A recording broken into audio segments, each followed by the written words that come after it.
Today we will discuss about the how to count the vertebra from the posterior aspect of the body. This is the living body.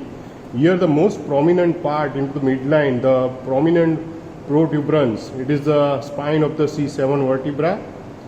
Other thing you have to remember, here there is this is the spine of the scapula, it is the level of the T3, as well as the inferior angle of the scapula, it is the level of the T7 level. And another thing you have to remember, there is a anteriorly anterior iliac spine, and behind to it there is a 5 cm, there is a highest iliac tubercle, and you have to draw the line transversely. You have to draw the line on the both the sides. It is the level of the L4 vertebra. So posteriorly you can count the vertebra from the posterior aspect of the body inside the living body. So C7, it is a cervical vertebra, it is a C7, it is the most prominent part of the spine.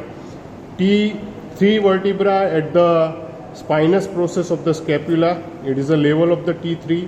At the inferior angle of the scapula, this is the T7 level.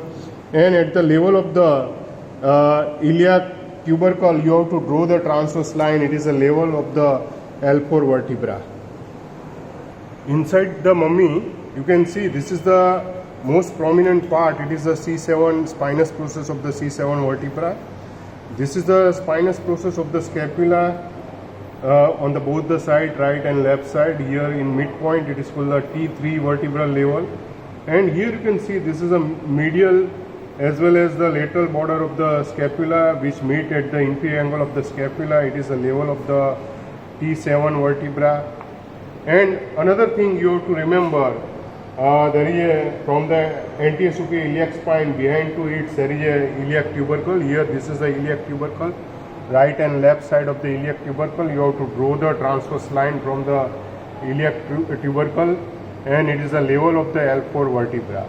So inside the mummy, from the you have to to draw the transverse line from the iliac tubercle, it is the highest line of the iliac crest, it is the level of the L4 vertebra. Normally the spinal cord which is end at the L1 level, so whenever we can inject the epidural space, CSF collection, you have to inject inside the L3, either L3 or L2 L3 or L3 L4 level. You have to inject the and you can collect the CSF. From the anterior aspect, here you can see this is the sternal angle, this is the manubrial notch. At the manubrium there is a first